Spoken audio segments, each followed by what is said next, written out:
ಯೋಗ ಮತ್ತು ನಿಸರ್ಗದತ್ತ ಆಹಾರ ಪದ್ಧತಿ ಹಾಗೂ ಸಹಜ ಜೀವನ ಶೈಲಿಯಿಂದ ನಿಮ್ಮ ಆರೋಗ್ಯವನ್ನು ವೃದ್ಧಿಸಲು ನೀವು ಭೇಟಿ ಕೊಡಬಹುದಾದ ಕರ್ನಾಟಕದ ಅತ್ಯುತ್ತಮ ಪ್ರಕೃತಿ ಚಿಕಿತ್ಸಾ ಕೇಂದ್ರ ಸೌಖ್ಯವನ. ಧರ್ಮಸ್ಥಳದ ಶಾಂತಿವನ ಟ್ರಸ್ಟ್ ಪ್ರವರ್ತಿತ ಸೌಖ್ಯವನ ಶ್ರೀ ಕ್ಷೇತ್ರ ಧರ್ಮಸ್ಥಳದ ಧರ್ಮಾಧಿಕಾರಿ ಡಾಕ್ಟರ್ ಡಿ ವೀರೇಂದ್ರ ಹೆಗ್ಗಡೆಯವರ ಆಶಯ ಮತ್ತು ಮಾರ್ಗದರ್ಶನದಲ್ಲಿ ಮುನ್ನಡೆಯುತ್ತಿದೆ ಸೌಖ್ಯವನ. ಯೋಗ ಮತ್ತು ಪ್ರಕೃತಿ ಚಿಕಿತ್ಸಾ ಕೇಂದ್ರವು ಉಡುಪಿ ಜಿಲ್ಲೆಯ ಮಣಿಪಾಲದ ಪರ್ಕಳದ ಪರೀಕ ಗ್ರಾಮದಲ್ಲಿ ಸ್ವರ್ಣ ನದಿ ತೀರದ ಸನಿಹದಲ್ಲಿ ನಿಸರ್ಗ ರಮಣೀಯ ವಾತಾವರಣದಲ್ಲಿ ಕಂಗೊಳಿಸುತ್ತಿದೆ. ಅತಿಯಾದ ತೂಕ, ಬೊಜ್ಜು, ಮಧುಮೇಹ, ರಕ್ತದೊತ್ತಡ, ಬೆನ್ನು ನೋವು, ಗಂಟು ನೋವು, ತಲೆನೋವು, ಖಿನ್ನತೆ ಮೊದಲಾದ ನಿತ್ಯ ಸಮಸ್ಯೆಗಳಿಗೆ ಖಚಿತ ಉಪಶಮನ ಮತ್ತು ಪರಿಹಾರಕ್ಕಾಗಿ ಸೌಖ್ಯವನಕ್ಕೆ ಭೇಟಿ ನೀಡಿ. ಯೋಗ, ಧ್ಯಾನ, ಮಣ್ಣಿನ ಚಿಕಿತ್ಸೆ, ಮಸಾಜ್, ಜಲ ಚಿಕಿತ್ಸೆ, ಆಕ್ಯುಪಂಕ್ಚರ್, ಆಕ್ಯುಪ್ರೆಷರ್, ಆವರ್ತನ ಚಿಕಿತ್ಸೆ, ನಿಸರ್ಗದತ್ತ ಆಹಾರ ಶೈಲಿ, ನಡಿಗೆ ಮೊದಲಾದ ಉಪಕ್ರಮಗಳೊಂದಿಗೆ ಆರೋಗ್ಯ ವೃದ್ಧಿಸಿಕೊಳ್ಳಲು ಹಿತಕರವಾದ ತಾಣ ಸೌಖ್ಯವನ. ಕಾಳಜಿಪೂರ್ಣ ಆಡಳಿತ ವ್ಯವಸ್ಥೆ, ಸೇವಾ ಮನೋಭಾವದ ತಜ್ಞ ವೈದ್ಯರ ತಂಡ, ಸ್ನೇಹಮಯಿ ಸಿಬ್ಬಂದಿಗಳೊಂದಿಗೆ ಬದ್ಧತೆಯ ಯೋಗ ಮತ್ತು ಪ್ರಕೃತಿ ಚಿಕಿತ್ಸೆಯ ಕೇಂದ್ರ ಸೌಖ್ಯವನ.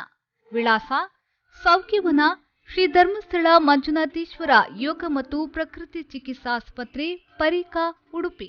ದೂರವಾಣಿ 0820 2544 206 99 458 01594 9483932325 www.naturecureparika.com. ನಮಸ್ಕಾರ, ಇದು ಸೌಖ್ಯವನ ಸೌಖ್ಯ ಸಂಧಾನ ಈ ಒಂದು ವಿಶೇಷ ಕಾರ್ಯಕ್ರಮಕ್ಕೆ ಸ್ವಾಗತ. ಈ ದಿವಸ ನಮ್ಮ ಜೊತೆಗೆ ಸೌಖ್ಯವನ ಆಸ್ಪತ್ರೆಯ ವೈದ್ಯಾಧಿಕಾರಿಯಾಗಿರುವಂಥ ಡಾಕ್ಟರ್ ಹರ್ಷಿತಾ ರೈ ಅವರಿದ್ದಾರೆ. ನಾನು ಹರ್ಷಿತಾ ರೈ ಅವರನ್ನು ಪ್ರೀತಿಯಿಂದ ಈ ಒಂದು ಕಾರ್ಯಕ್ರಮಕ್ಕೆ ಸ್ವಾಗತ ಮಾಡ್ತೀನಿ. ಡಾಕ್ಟ್ರೆ, ಇದು ಉಡುಪಿ ಜಿಲ್ಲೆಯ ಮಣಿಪಾಲ ಸಮೀಪದ ಪರ್ಕಳದ ಸಮೀಪದ ಪರೀಕ ಅನ್ನುವ ಗ್ರಾಮದಲ್ಲಿ, ಅಂದರೆ ಅದು ಸುವರ್ಣ ನದಿ ಸನಿಹದಲ್ಲಿ ಇರುವಂಥ SDM ಸಂಸ್ಥೆಯವರ ಸೌಖ್ಯವನ ಆಸ್ಪತ್ರೆ. ಈ ಒಂದು ಸೌಖ್ಯವನ ಆಸ್ಪತ್ರೆ ಯೋಗ ಮತ್ತು ಪ್ರಕೃತಿ ಚಿಕಿತ್ಸೆ ನೀಡುವಂಥ ಒಂದು ಕೇಂದ್ರ. ಸೊ ಈ ಕೇಂದ್ರದಲ್ಲಿ ಯಾವ ರೀತಿಯಾಗಿ ಬೇರೆ ಬೇರೆ ರೋಗಗಳಿಗೆ ಪರಿಹಾರ ಮತ್ತು ಚಿಕಿತ್ಸೆಯನ್ನು ನೀಡಲಾಗುತ್ತೆ ಅನ್ನೋ ಬಗ್ಗೆ ನಾವು ಮಾತಾಡ್ತಾ ಇರ್ತೇವೆ. ಸೊ ಇವತ್ತು ನಾವು ಬೊಜ್ಜು, ಅಂದರೆ ಅಧಿಕ ಬೊಜ್ಜು, ಈ ಒಂದು ಅಧಿಕ ಬೊಜ್ಜುಗೆ ಯಾವ ರೀತಿ ಪರಿಹಾರ ಕಂಡುಕೊಳ್ಳಲಿಕ್ಕೆ ಸಾಧ್ಯ ಇದೆ ಅನ್ನೋ ಬಗ್ಗೆ ಮಾತಾಡ್ತೇವೆ. ಸೊ ಈ ಸಂದರ್ಭದಲ್ಲಿ ಡಾಕ್ಟರ್ ಹರ್ಷಿತಾ ರೈ ಅವರು, ಈ ಒಂದು ಸೌಖ್ಯವನ ಸಂಸ್ಥೆಯ ವೈದ್ಯಾಧಿಕಾರಿಯವರು, ಅಧಿಕ ಬೊಜ್ಜಿನ ಗುಣಲಕ್ಷಣಗಳೇನು ಮತ್ತು ಅದಕ್ಕೆ ಏನು ಪರಿಹಾರ ಮತ್ತು ಮುಖ್ಯವಾಗಿ ಯೋಗ ಮತ್ತು ಪ್ರಕೃತಿ ಚಿಕಿತ್ಸೆಯ ಮೂಲಕ ಯಾವ ರೀತಿಯ ಪರಿಹಾರವನ್ನು ಕಂಡುಕೊಳ್ಳಲಿಕ್ಕೆ ಸಾಧ್ಯ ಆಗುತ್ತೆ ಅನ್ನೋ ಬಗ್ಗೆ ಮಾತಾಡಲಿಕ್ಕಿದ್ದಾರೆ. ಎಸ್ ಡಾಕ್ಟ್ರೆ, ಈ ಒಂದು ಅಧಿಕ ಬೊಜ್ಜು ಸಾಮಾನ್ಯವಾಗಿ ಯಾವ ಏಜ್ ಗ್ರೂಪ್ನಿಂದ ಅದು ಬರಬಹುದು? ಅಧಿಕ ಬೊಜ್ಜು ಅನ್ನುವಂತಹದ್ದು ಸಾಮಾನ್ಯವಾಗಿ ಮಿಡ್ಲ್ ಏಜಲ್ಲಿ ಜಾಸ್ತಿ ಕಾಣಿಸ್ಕೊಳ್ಳುವಂತಹದ್ದು. ಹಾಗಂತ ಬರೀ ಆ ಏಜಲ್ಲಿ ಮಾತ್ರ ಕಾಣಿಸ್ಕೊಳ್ತದೆ ಅಂತ ಅಲ್ಲ. ಈಗ ನಾವು ನೋಡೋದಿದ್ರೆ ಸಣ್ಣ ಮಕ್ಕಳಿಂದನೂ ಅಧಿಕ ಬೊಜ್ಜಿನ ಸಮಸ್ಯೆ ಇದೆ. ಒಬೆಸಿಟಿ ಅನ್ನುವಂತಹದ್ದು ಮಕ್ಕಳಿಗೇನೂ ಬರುತ್ತೆ, ಏಜ್ ಆದವರ ಹತ್ರನೂ ಇರುತ್ತೆ. ಸೊ ಇದು ಯಾವುದೇ ಒಂದು ಸೀಮಿತವಾದಂತಹ ಏಜ್ ಗ್ರೂಪಿಗೆ ಸೀಮಿತವಾಗಿರದೆ ಎಲ್ಲರಲ್ಲೂ ಜಾಸ್ತಿಯಾಗಿ ಕಂಡುಬರುವಂತಹ, ಇತ್ತೀಚಿನ ದಿನಗಳಲ್ಲಿ ಜಾಸ್ತಿಯಾಗಿ ಕಂಡುಬರುವಂತಹ ಒಂದು ಸಮಸ್ಯೆಯಾಗಿದೆ. ಇದು ಯಾಕೆ ಬರುತ್ತೆ ಅಧಿಕ ಬೊಜ್ಜು ಅನ್ನೋದು? ಇದಕ್ಕೆ ಇಂಪಾರ್ಟೆಂಟ್ ಕಾರಣಗಳೇನಿದೆ ಅಂದರೆ, ಫಸ್ಟ್ ಒನ್ ನಮ್ಮ ತಿನ್ನುವ ಕೆಟ್ಟ ಅಭ್ಯಾಸ ಅಂತ ಹೇಳ್ಬೋದು. ಇವಾಗ ಹೇಗಿರ್ತದೆ ಅಂದರೆ, ನಾವು ಹಸಿವಾದಾಗ ತಿನ್ನಬೇಕು ಅನ್ನುವಂಥದ್ದು ಆ್ಯಕ್ಚುಲಿ ಎಲ್ರಿಗೂ ಗೊತ್ತಿರುವಂತಹ ವಿಷಯ. ಬಟ್ ಯಾರು ಕೂಡ ಅದನ್ನು ಫಾಲೋ ಮಾಡ್ತಾರಂತ ಅನಿಸಲ್ಲ. ಯಾರು ಕೂಡ ಹಸಿವಾದಾಗ ಮಾತ್ರ ತಿನ್ನಲ್ಲ. ಕ್ರೇವಿಂಗ್ ಅಂತ ಇರುತ್ತೆ ನಮಗೆ ಫುಡ್ ಬಗ್ಗೆ. ಆ ಥರ ನಮಗೆ ಕ್ರೇವಿಂಗ್ ಆಗಿ ತಿನ್ಬೋದು ನಾವು. ಇಲ್ಲ ನಮಗೆ ಯಾವುದಾದ್ರೂ ಸ್ಟ್ರೆಸ್, ಡಿಪ್ರೆಷನ್ ಇರುವಂತಹ ಪೇಷಂಟ್ಸ್ಗಳು ಅಧಿಕವಾಗಿ ತಿನ್ನುವಂತಹದ್ದನ್ನು ಮಾಡ್ಬೋದು. ಇಲ್ಲ ನಮ್ಮದು ಎಕ್ಸಸೈಸ್ ಇಲ್ಲದೇ ಇರುವಂತಹದ್ದು, ಬಾಡಿಗೆ ಲ್ಯಾಕ್ ಆಫ್ ಎಕ್ಸಸೈಸ್ ಅಂತ ಹೇಳ್ತೀವಿ. ಕರೆಕ್ಟ್ ಆದ ರೀತಿಯಾದಂತಹ ಎಕ್ಸಸೈಸ್ ನಮ್ಮ ಬಾಡಿಗೆ ಸಿಗದೇ ಇರುವುದರಿಂದ ಕೂಡ ಈ ಬೊಜ್ಜು ಬರುವುದಕ್ಕೆ ಒಂದು ಕಾಮನ್ ಇದು ಕಾರಣ ಆಗಿರುತ್ತೆ. ಎಸ್, ನೀವು ಯೋಗ ಮತ್ತು ಪ್ರಕೃತಿ ಚಿಕಿತ್ಸೆಯ ಮೂಲಕ ಯಾವ ರೀತಿಯ ಒಂದು ಇದಕ್ಕೆ ಪರಿಹಾರವನ್ನು ನೀಡಲಿಕ್ಕೆ ಅಥವಾ ಸೂಚನೆ ಕೊಡಲಿಕ್ಕೆ ಬಯಸ್ತೀರಿ? ಮತ್ತು ಸೌಖ್ಯವನ ಕೇಂದ್ರದಲ್ಲಿ ಯಾವ ರೀತಿಯ ವಿಶೇಷ ಇದಕ್ಕೆ ಒಂದು ಸೌಲಭ್ಯಗಳಿದ್ದಾವೆ ಅಥವಾ ಪರಿಹಾರ ಕ್ರಮಗಳಿದ್ದಾವೆ? ಓಕೆ, ನಾನು ಫಸ್ಟ್ ಸೌಖ್ಯವನದ ಬಗ್ಗೆ ಹೇಳಬೇಕು ಅಂದರೆ, ಇಲ್ಲಿ ನಾವು ನೋಡುವಾಗ ಒಂದು 100%ಅಲ್ಲಿ ಒಂದು 50 to 60% ಆಫ್ ಪೇಷಂಟ್ಸ್ ಅವರು ಒಬೆಸಿಟಿ ಪೇಷಂಟ್ಸ್ ಇತ್ತೀಚಿನ ದಿನಗಳಲ್ಲಿ ಬರ್ತಿರುವಂತಹದ್ದು ಒಂದು ವಿಶೇಷ. ಆ್ಯಕ್ಚುಲಿ ಇದು ಯಾವುದೇ ಒಂದು ಡಿಸೀಸ್ ಅಲ್ಲ, ಇದು ನಾವೇ ಬರೆಸ್ಕೊಳ್ಳುವಂತಹ ಒಂದು ಸಿಂಪ್ಟಮ್. ಇದರಲ್ಲಿ ನಾವು ಈಗ ನಾವು ಸೌಖ್ಯವನದಲ್ಲಿ ಅದೇ ಹೇಳಿದಾಗೆ ತುಂಬ ಜನ ಪೇಷಂಟ್ಸ್ ಬರ್ತಾ ಇದ್ದಾರೆ. ಇವರಿಗೆ ನಾವು ಇಲ್ಲಿ ಬಂದಾಗ ಏನು ಮಾಡ್ತೇವೆ, ಇಲ್ಲಿ ಒಂದು 10ರಿಂದ 15 ದಿನ ಇರ್ಬೋದು, 21 ದಿನ. ನಮ್ಮ ನ್ಯಾಚುರೋಪತಿದು ಮೇಯ್ನ್ ಅಂದರೆ ಆ್ಯಕ್ಚುಲಿ ಅವರು 21 ದಿನಗಳ ಟ್ರೀಟ್ಮೆಂಟ್ ತಗೊಳ್ಬೇಕು. ಇವಾಗಿನ ಜನಗಳಲ್ಲಿ ಏನಿರ್ತದೆ, ಸಮಯದ ಅಭಾವ, ಎಲ್ಲರೂ ಬ್ಯುಸಿ ಇರ್ತಾರೆ. ಹೌದು, ಅದಕ್ಕೋಸ್ಕರ ನಾವೇನು ಮಾಡ್ತೀವಿ, ಒಂದು 10 ದಿನದ ಕೋರ್ಸ್ ಆದರೂ ಅವರಿಗೆ ಕೊಟ್ಟು ಅವರಲ್ಲಿ ಲೈಫ್ ಸ್ಟೈಲ್ ಮಾಡಿಫಿಕೇಶನ್ ಮಾಡಲಿಕ್ಕೆ ಹೆಲ್ಪ್ ಮಾಡುವಂತಹದ್ದನ್ನು ಇಲ್ಲಿ ಮಾಡ್ತಾ ಇದ್ದೇವೆ. ಅವರು ಫಸ್ಟ್ ಬಂದಾಗ ಇಲ್ಲಿ ನಾವು ನ್ಯಾಚುರೋಪತಿ ಟ್ರೀಟ್ಮೆಂಟ್ಸಲ್ಲಿ ಇರ್ಬೋದು, ಹೈಡ್ರೋಥೆರಪಿ ಇರ್ಬೋದು, ಮಸಾಜ್ ಥೆರಪಿ, ಮಡ್ ಬಾತ್ ಇರ್ಬೋದು, ಇಲ್ಲ ಕಲರ್ ಕ್ರೋಮೋಥೆರಪಿ ಅಂತ, ಆಕ್ಯುಪಂಕ್ಚರ್, ಇದೆಲ್ಲವೂ ನಮ್ಮ ನ್ಯಾಚುರೋಪತಿ ಅಂಡರಲ್ಲಿ ಬಂದರೆ. ಯೋಗದಲ್ಲಿ ಅವರಿಗೆ ಎಕ್ಸಸೈಸ್ ಇರ್ಬೋದು, ಡೈನಾಮಿಕ್ ಯೋಗ ಅಂತ ಹೇಳ್ತೇವೆ, ತುಂಬ ಫಾಸ್ಟಾಗಿ ಮಾಡುವಂತಹದ್ದು, ಆಸನಾಸ್ ಮಾಡಿಸ್ತೀವಿ, ಪ್ಲಸ್ ಅವರಿಗೆ ಪ್ರಾಣಾಯಾಮ ಮತ್ತು ರಿಲ್ಯಾಕ್ಸೇಷನ್, ಇಷ್ಟು ಕೂಡ ನಾವು ಕೊಡುವಂತಹದ್ದು. ಡಯಟ್ ಹೌದು, ಪಥ್ಯ ಇದಕ್ಕೊಂದು ಮೇನ್ ಬೇಕಾಗಿರುವಂತಹ ಒಂದು ಇದು. ಅದರಲ್ಲಿ ನಾವು ಪಥ್ಯದಲ್ಲಿ ಏನು ಮಾಡ್ತೀವಿ ಅಂದರೆ, ಅವ್ರು ಇಲ್ಲಿದ್ದಾಗ ಆದಷ್ಟು ಅವರಿಗೆ ನಾವು ಫಾಸ್ಟಿಂಗ್ ಕೊಡುವುದನ್ನು ಅಭ್ಯಾಸ ಅಂದರೆ ಅವರು ಇಲ್ಲಿಂದಾನೇ ಕಲ್ತ್ಕೊಂಡು ಹೋದರೆ ಮುಂದೆ ಜೀವನದಲ್ಲಿ ಅವರಿಗೆ ಅದನ್ನು ಒಳ್ಳೆ ರೀತಿಯಲ್ಲಿ ನಡ್ಸ್ಕೊಂಡು ಹೋಗಲಿಕ್ಕೆ ಹೆಲ್ಪ್ ಆಗುತ್ತೆ ಅನ್ನೋ ದೃಷ್ಟಿಯಿಂದ ಅವರಿಗೆ ಫಸ್ಟ್ ನಾವು ಅಂದರೆ ಒಮ್ಮೆಲೇ ಫಾಸ್ಟಿಂಗ್ ಕೊಡಲಿಕ್ಕಾಗಲ್ಲ, ಅದರಲ್ಲಿ ಕೂಡ ಪ್ರೊಸೀಜರ್ಸ್ ಇದೆ. ಅಂದರೆ ಡಯಟ್ ಯಾವ ಥರ ತಗೊಳ್ಬೇಕು ಅಂತ ನಾವಿಲ್ಲಿ ಅವರಿಗೆ ಲೋ ಫ್ಯಾಟ್, ಲೋ ಕಾರ್ಬೋಹೈಡ್ರೇಟ್ ಮತ್ತು ಹೈ ಪ್ರೋಟೀನ್ ಇರುವಂತಹ ಆಹಾರಗಳನ್ನು ಯಥೇಚ್ಛವಾಗಿ ಕೊಡುವುದನ್ನು ಇಲ್ಲಿ ಅಭ್ಯಾಸ ಮಾಡಿ. ಏನಲ್ಲಿ ಯಾವುದೆಲ್ಲದು ಆಹಾರಗಳು ನಾವು ಅವರಿಗೆ ಅವಾಯ್ಡ್ ಮಾಡಲಿಕ್ಕೆ ಯಾವುದು ಅಂತ ಮೇನ್ ಆಗಿ ಹೇಳಬೇಕಿದ್ರೆ, ಇಲ್ಲಿ ನಾವು ಶುಗರ್ ನೋಡ್ಬೋದು. ನಾವು ಎಲ್ಲ ಆಹಾರ ಇದರಲ್ಲಿ ಕೂಡ ಯೂಸ್ ಮಾಡುವಂತಹ ಶುಗರ್ ಇರ್ಬೋದು, ಮೈದಾ ಪ್ರಾಡಕ್ಟ್ಸ್ ಇರ್ಬೋದು, ಜಂಕ್ ಫುಡ್ ಇರ್ಬೋದು, ತುಂಬ ಆಯಿಲ್ ಅಂದರೆ ಎಣ್ಣೆಯಲ್ಲಿ ಕರಿದ ತಿಂಡಿಗಳಿರ್ಬೋದು, ಇಂಥದ್ದನ್ನೆಲ್ಲ ಅವಾಯ್ಡ್ ಮಾಡಬೇಕು. ಇಲ್ಲಿ ಯಾವುದೇ ರೀತಿ ಇಂತಹ ತಿಂಡಿಗಳು ಅವರಿಗೆ ಸಿಗೋದಿಲ್ಲ. ಟೀ, ಕಾಫಿಯನ್ನು ಕೂಡ ಅವರು ಅವಾಯ್ಡ್ ಮಾಡಬೇಕಾಗುತ್ತೆ. ಮತ್ತು ಆದಷ್ಟು ಹೆಚ್ಚಿನ ಪ್ರಮಾಣದಲ್ಲಿ ಅವರು ವೆಜಿಟೇಬಲ್ ಮತ್ತು ಫ್ರೂಟ್ಸನ್ನು ನಾವು ಅವರಿಗೆ ರೆಕಮೆಂಡ್ ಮಾಡುವಂತಹದ್ದು. ಮತ್ತು ಚೆನ್ನಾಗಿ ನೀರು ಕೂಡ ಕುಡಿಬೇಕಾಗುತ್ತೆ. ಅವರು ದಿನಕ್ಕೆ ಒಂದು 3 ಲೀಟರ್ಸ್ ಆಫ್ ವಾಟರ್ ಅವರು ತಗೊಳ್ಬೇಕು. ಈಗ ಕರಾವಳಿ ಭಾಗದವರೆಲ್ಲಾದರೆ ಈಗ ಊಟವನ್ನೇ ಹೆಚ್ಚಾಗಿ ಅನ್ನವನ್ನೇ ಹೆಚ್ಚಾಗಿ ಬಯಸ್ತಾರೆ, ಅದು ಹೇಗೆ? ಭಾಗದಲ್ಲಿ ಆಗಿರೋದ್ರಿಂದ ನಮ್ಮ ಸ್ಟೇಪಲ್ ಫುಡ್ ಅಂತ ಹೇಳ್ತೇವೆ ನಾವು ರೈಸನ್ನು. ಅದು ರೈಸ್ ನಾವು ಕಂಪ್ಲೀಟಾಗಿ ಕಟ್ ಡೌನ್ ಮಾಡಲಿಕ್ಕೆ ಅವರಿಗೆ ಹೇಳಲ್ಲ, ಬಿಕಾಸ್ ಅದು ಸಾಧ್ಯವೂ ಇಲ್ಲ. ಆ ಥರ ನಾವು ಇದ್ದಾಗ ಅವರಲ್ಲಿ ಲೈಫ್ ಸ್ಟೈಲ್ ಯಾವ ಥರ ಮಾಡಿಫಿಕೇಶನ್ ಮಾಡ್ಕೊಳ್ಬೋದು ಅಂದರೆ ಥ್ರೂಔಟ್. ಈಗ ನಮ್ಮದು ಲೈಫ್ ಸ್ಟೈಲ್ ಹೇಗಿರುತ್ತೆ ಅಂದರೆ, ಬೆಳಿಗ್ಗೆಯಿಂದ ರಾತ್ರಿ ತನಕನೂ ದಿನದಲ್ಲಿ ಇಡೀ ಹೊತ್ತು ನಾವು 3 ಹೊತ್ತು ರೈಸ್ ಐಟಮೇ ತಗೊಳ್ತೀವಿ. ಬೆಳಿಗ್ಗೆ ದೋಸೆ, ಇಡ್ಲಿ ಇರ್ಬೋದು, ಇಲ್ಲ ಪುಲಾವ್ ಇರ್ಬೋದು, ಮಧ್ಯಾಹ್ನ ನಾವು ಊಟ ಮಾಡೋದು, ಮತ್ತು ನೈಟ್ ಎಗೇನ್ ಊಟ ಮಾಡೋದು. ಇದನ್ನು ಸ್ವಲ್ಪ ಅವಾಯ್ಡ್ ಮಾಡಬೇಕು. Complete cut down of rice ನಾವು ಹೇಳಿಲ್ಲ, ಬಟ್ ಈ 3 ಹೊತ್ತಲ್ಲಿ 1 ಹೊತ್ತು ನೀವು ರೈಸ್ ತಗೊಳ್ಳಿ, ಏನು ಪ್ರಾಬ್ಲಮ್ ಇಲ್ಲ.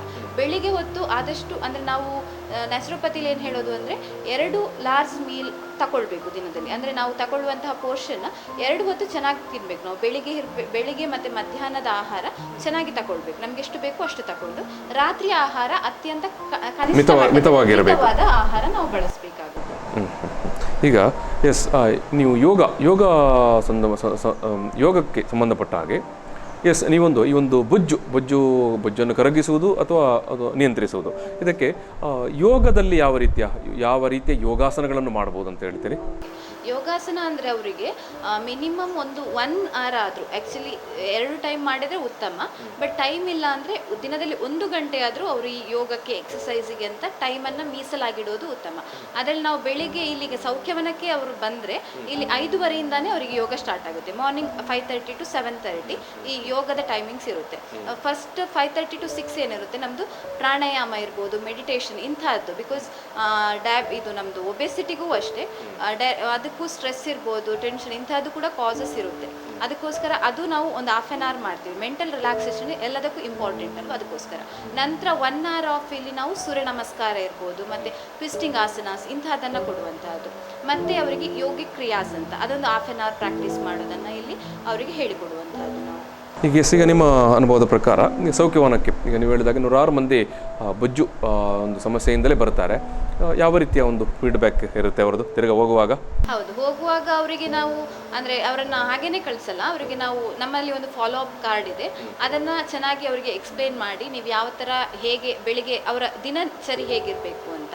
ಅದಕ್ಕೆ ನಾವು ಒಂದು ನಮ್ಮ ಯೋಗ ನ್ಯಾಚುರೋಪತಿಯಲ್ಲಿ ಒಂದು ಪಂಚತಂತ್ರ ಅಂತ ರೂಲ್ಸ್ ಇದೆ, 5 ರೂಲ್ಸ್. ಅವರು ಚೆನ್ನಾಗಿ ಅವರ ಹೆಲ್ದಿಯಾಗಿ ಲೈಫ್ ಲೀಡ್ ಮಾಡಲಿಕ್ಕೆ ಆ 5 ರೂಲ್ಸ್ ಅವರಿಗೆ ತುಂಬ ಇಂಪಾರ್ಟೆಂಟ್.